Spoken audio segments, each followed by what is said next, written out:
This episode is brought to you by Mantourage Dating Crash Course. Are you ready to stop half-ass dating by learning how to Mantourage date the right way? Then meet me over at mdcrashcourse.com. That's M as in Mantourage, D as in dating, crashcourse.com. You are listening to Single Smart Female This is Jen, and Jen, letting it all hang out for your love life. examining your dating experiences and answering your hot topic dating questions. Just you and us, Jen squared. No topic is off limits and no filters involved. We are here to help you do dating on your terms. If you have a question you would like us to answer or would like to immediately upgrade your love life with our collection of classes and exclusive merchandise, meet us over now at singlesmartfemale.com. Hey, Single Smart Female. Are you ready to party? Hey! It's Gen 1. And Gen 2. And together we make Gen squared. Woo! And we're ready to party. Which really means we're ready to answer your burning hot listener question. Speaking of hot. Yes. We have a hottie right now that has a question for us. So hit us. I'm getting right at it. So her name, what she has referred to, or her nickname that she provided us was, she provided this, right? I don't know. Which one was it? I'll tell you. Oh, this is Miss Seeking Pleasure on My Terms. Yes. Ooh, good one. Hot. So Nice. So she is 47 and from the great state of California. By the way, she said that the way that she found us is that she had one of her single smart female friends refer her to That's our one podcast. Very, very smart female friend. Brilliant. Brilliant. So, okay, here we go. So she says, I have been single for just over a year. I was living with my boyfriend for 5 years with my 2 sons and his 1 son. We were together for a total of 7 years. I knew him from a job that I had during college about 20 years earlier, and he had been pursuing me for a year while I was in another relationship after he found me on LinkedIn. Prior to him, I was dating my ex-husband, and he had pursued me while I was in another relationship for almost a year as well. That guy, I had an online dating app and was the only guy I ever met online. Prior to that, I was married for 10 years to the same ex-husband I tried dating, whom I've already mentioned. So I don't have much experience in dating around, where to meet men to date, let alone building a Mantourage. But Mantourage dating is exactly what I want to do. And I was so excited when my friend told me there's a name for what I want to do, and she led me to your podcast. Again, brilliant friend. Brilliant. I have no interest in being in a committed relationship. I want to date different men and have amazing experiences. I also do not have interest in sleeping with a bunch of men. However, I do have sexual needs, and pleasuring myself only goes so far. My question is it okay to have one man in my Mantourage that is solely for sex? I have a friend from college who I've recently reconnected with this past summer. He found me on Instagram. We were seeing each other for a couple of years during college, and it was always purely sex and going out for fun. I've been sleeping with him, recently she's been sleeping with him, and it's fun. We occasionally go out for lunch and dinner or a drink, but our relationship is simple, fun, banter, and sex, and that is all it will ever be, and I'm okay with that. He's okay with it too, so no worries about hurting his feelings or sending him mixed signals. What are your thoughts on that? I've heard you mention that you can't sleep with men because of the emotional attachment, so aside from that, what are your thoughts? Side note, while we were seeing each other in college, we were also seeing other people. I decided to stop seeing him because I started developing feelings for him after 2 years. So I realized that is a possible reality to develop feelings again, and I'm prepared to stop seeing if that happens. She also mentioned that she has one other man in her Mantourage right now that is okay. It's fun for a date here and there, but he's not going to stay in her Mantourage very much longer. She met him on an online dating app, by the way. Let me calculate here. Let me make sure I have this right, because this was a network that she gave us of men. It was a very It's a very elaborate network, which is not a bad thing, by the way. I'm not criticizing that, but I'm just trying to put it all together. So she's actively sleeping with one man. Yes. And she has one other that she occasionally dates in her Mantourage. Correct. She's very interested in Mantourage dating, but historically, she has gone from relationship to relationship. Yes, and these men are pursuing her while she's in another relationship for an extended period of time. Okay. All right. Very good. So here, Okay.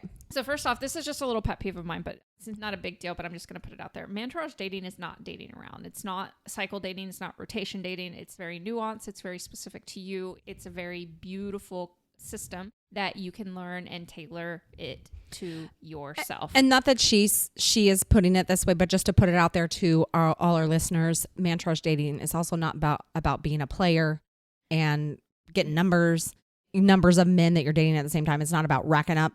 It's and exactly what you just said. It definitely doesn't have to be about sleeping with one man at a time. Right. You can. That's completely a personal choice, but it does not have to be that. I had one member of my entourage that I was dating who ended up being my husband. Hi. Yeah. So it can be done in lots of different ways. What's important is you starting to learn about who you are romantically and how you want that to translate into your love life. Okay. So I get off my soapbox now. And let's talk numbers. No, I'm not kidding. We're not talking numbers. The actual question she asked was, can you have one member that's exclusively for sex? Yes. Okay. So the short answer is yes. Now, you said that I have said you shouldn't sleep with somebody because of the emotional connection. I have never said that. That's not what I said at all.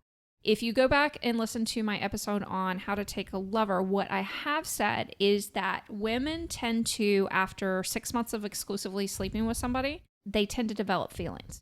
Now, it sounds like for you, you mentioned at one point in time that you actually you went 2 years without developing feelings. Did I get that number right? Correct. Okay. That was in college. I'm going to guess that it probably was a little bit before then, but, it's not a hard and fast rule. And she was Mantourage dating at the time, by the way. Yeah. Mm-hmm. So it's not a hard and fast rule. Women, the point I try to make is that, especially if you're not using condoms too, that women tend to develop emotional connection over time. Now, that doesn't mean that there aren't women who go extended periods of time. So yes, you can absolutely have one man in your entourage that you are exclusively sleeping with.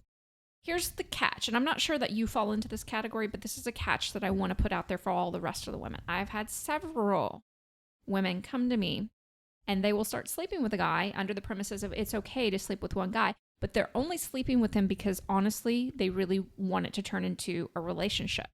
They're kind of violating their own sexual time frame, and they weren't really truly ready to emotionally sleep with him, but they do it anyways because they get caught up in the moment, or they're a little nervous about losing his affection or things like that. That is very problematic, because then what they do is they bring this, oh, Jen, I'm Mantourage dating. No, you're not. You're having sex with this man and you're secretly hoping, praying, wishing on that it's going to be him, which means energetically you're not giving other guys a real chance. So that's super important. Not sure that she actually falls into that category whatsoever. Right. But I want to put that out there that I'm calling bullshit on other ladies who are doing that. And you really need to be honest with yourself and know who you are. Because I'll be honest with everyone out there, I'm not the kind of girl that can Mantourage date and sleep with one of them. It just doesn't work for me. Okay.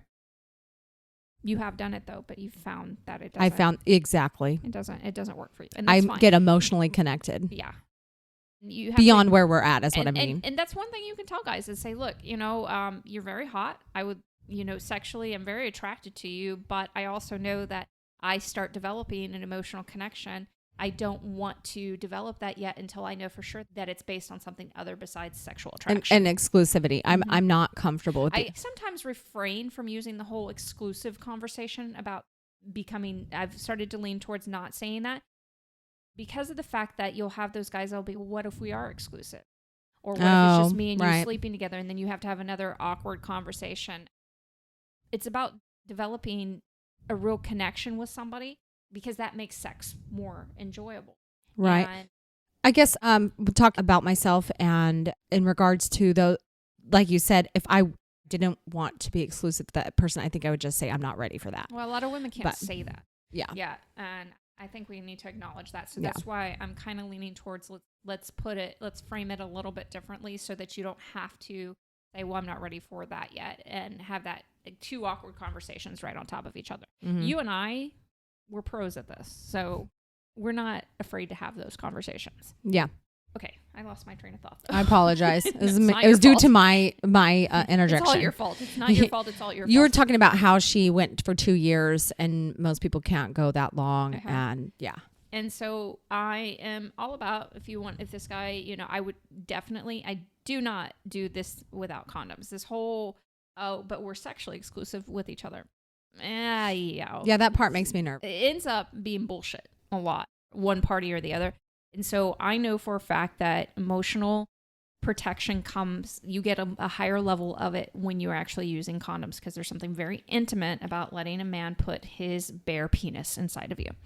And yes, do I think there are women that can disconnect from that completely? Yes. But why would you really want to? Save that for something special. If you're not in an exclusive relationship or having some kind of arrangement, I mean, ultimately, okay, let me backtrack a little. Ultimately, you can decide what you want to do. I just don't advise for it, because I see how that kicks women in the ass all the time emotionally. And it's okay to admit you don't know exactly where you are, what you want, things like that, or that you want to try certain things, or if you decide that let's say people want to explore different types of relationships, all that. And then it's also okay that you decide that's not right for you either. So if you are going to be having one member of your Mantourage that you are dating, you should, it's sexually dating, you should be using a condom with them. By the way, with my husband, I used a condom with him the whole time until we went into, actually even after, a little while after exclusivity, we used condoms for quite a long time. I just think it's a great policy. And I think it sets a better precedent for the rest of the relationship. Okay. With that said, what other pieces were we missing in this? I want to make sure I cover everything. While you're checking into that, I just want to say one thing to her, that I commend her for recognizing at that time, after she had been with him for 2 years, that she had developed feelings and ending it. Yeah. Because that not everybody's able to do that. Yeah, and not everybody's able to. You're very, very right about that. That does show a level of emotional strength. You asked, yes, what are your thoughts? I'm worried about hurting his feeling and sending mixed signals. She's not worried about that. She's not worried about that. Okay. No. Okay, so that's a myth that I say you can't sleep with men because of the emotional attachment. That's a myth. There are women who definitely can do that. I haven't said that exactly. I've said something that was parallel to that, but not that statement exactly. Okay. I love that she knows where she's at, that she doesn't want to be exclusive. I'm glad that she doesn't want to be exclusive with people, because in all honesty, she's been exclusive with one person or another her whole life. Yeah, I love this. You are in the perfect opportunity in your life to really explore who you are romantically, sexually. I just got chills because it's so exciting. Sensually, there's so many pieces here that give yourself permission to explore this, that you're going to be able to take and enrich your life in so many ways using a Mantourage dating and exploring this on a much deeper level. I am going to tell you, you have a propensity to go into exclusive relationships, as you kind of have told us, and go from relationship to relationship. So you're going to, what might be challenging here is the discipline of it. Because Mantourage dating is it's very disciplined. Because it's beautiful and it's a flow, but it's learning how to dance. You learn all the moves, and then you put it together and get to experience something incredible. And I want to tell you that what ends up happening when you are Mantourage dating is a lot of guys do really want to be with you. They want to ask you to be exclusive with them. So because you're so much fun. You're so much fun all the time. Yes. And so here's the thing and you already have a history of this in your life. Obviously, if these men are pursuing you during other relationships, you learning to manage male attention is going to be very important, and learning to create something that's in integrity with you, but maybe feels slightly scandalous and adventurous and beautiful, and just really taking things and giving yourself permission as a woman to explore everything outside of the box that we're taught in our society that we're supposed to want and do and have, and instead defining that for yourself for the very first time in the most profound, beautiful way. Okay, lover girl, it's time for the final thought on today's show. Mantourage dating is about exploring who you are romantically on your terms. It is never about the number of men you are or are not sleeping with. This episode is brought to you by Mantourage Dating Crash Course. Are you ready to stop half-ass dating by learning how to Mantourage date the right way? Then meet me over at mdcrashcourse.com. That's M as in Mantourage, D as in dating, crashcourse.com. Hey, Lover Girl, this is Jen again. Don't forget to subscribe to the show in your favorite podcast app, as well as share Single Smart Female with all of your single smart girlfriends. And if you would like to play around and learn more about Mantourage dating, come see me at singlesmartfemale.com. Talk to you next time.